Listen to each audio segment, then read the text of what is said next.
Esse canal é um canal de teologia bíblica, ou seja, ele enfatiza pesquisas, estudos na área bíblica e não, por exemplo, na área sistemática, que busca entender a Bíblia em si e revalorizar sua importância, em especial no meio acadêmico. Deixa eu explicar isso. Na verdade, o meio evangélico sempre prezou justamente por aquela herança da reforma de procurar valorizar ao máximo a Bíblia. Mas o que nós temos visto, infelizmente, nos últimos tempos, é que os evangélicos, de um modo geral, estão deixando de ler e até mesmo de estudar a Bíblia.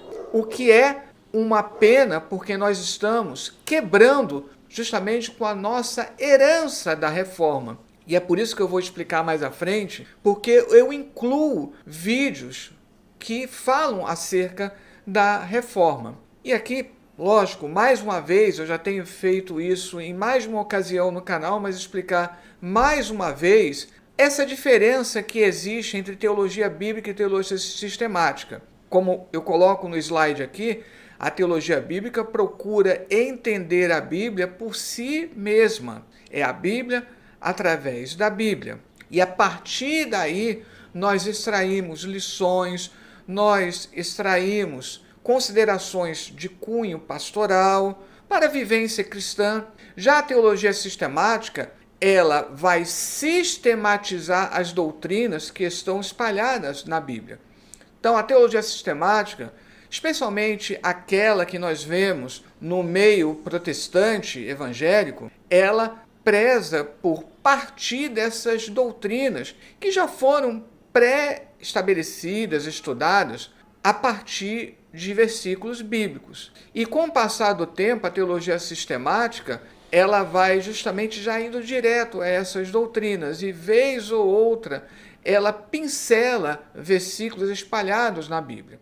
Embora esse estudo ele não deixe de ser importante, eu costumo dizer que a teologia sistemática não deixa de ser a espinha dorsal da teologia como um todo, nós precisamos também estudar a Bíblia em si, fazer uma leitura concatenada, livro por livro, e estudar livro por livro para que nós possamos entender a mensagem específica daquele livro. Quando nós estudamos evangelhos, fica muito claro, uma vez que, apesar dos evangelhos terem muito material em comum, cada um conta a história do seu ponto de vista, por um ângulo diferente. Dentro das metodologias acadêmicas aceitas para a teologia bíblica, no meu canal e nas minhas pesquisas acadêmicas, são utilizados 3 métodos. O método histórico crítico, análise retórica bíblica semítica, que nós costumamos abreviar como ARBS, e análise narrativa. O método histórico crítico, nós também costumamos fazer uma nomenclatura de MHC.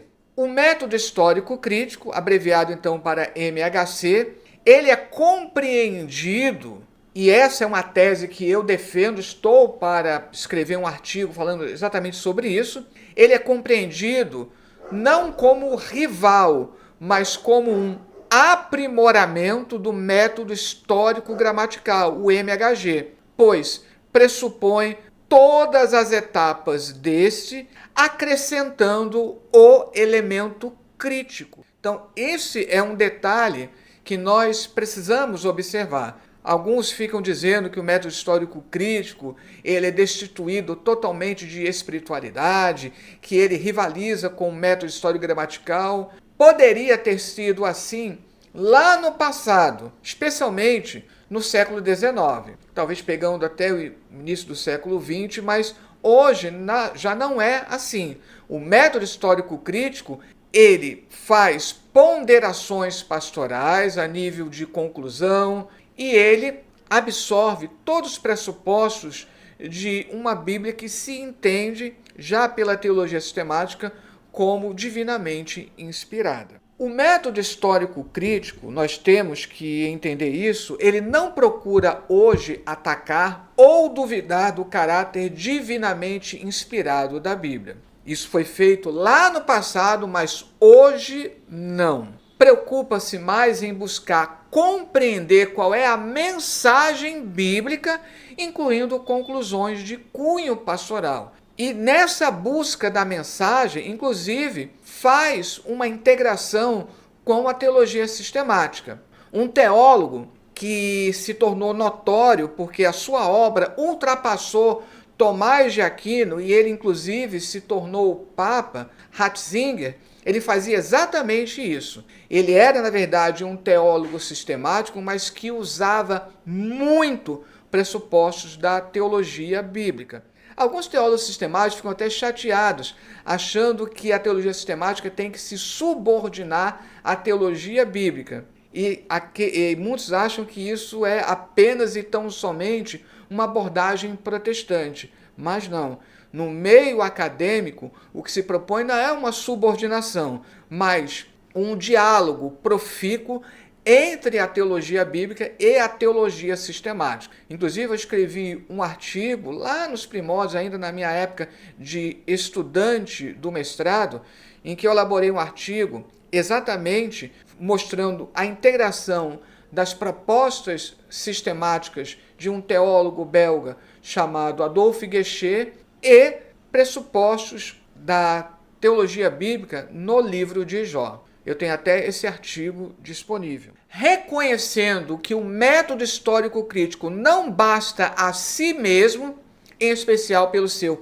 caráter conjectural, o método histórico crítico ele procura, por exemplo, aquela passagem, não pela tradição, mas segundo pesquisas, em qual época aquela passagem pode ter sido escrita. Isso sempre vai ser uma conjectura. Levando em consideração, então, esse caráter conjectural e, a fim de valorizar o texto bíblico tal como o encontramos hoje, porque o método histórico crítico analisa quais foram as várias etapas pelas quais aquele texto foi escrito. A teologia bíblica pressupõe isso. Hoje nós temos um texto bíblico prontinho, parece, a nossa impressão de que o texto foi escrito num fôlego só, mas não. Muitos livros, eles às vezes levaram décadas para serem escritos até encontrar a sua forma final. Um bom exemplo é o livro do profeta Isaías, que ele começou a ser escrito pelo grande profeta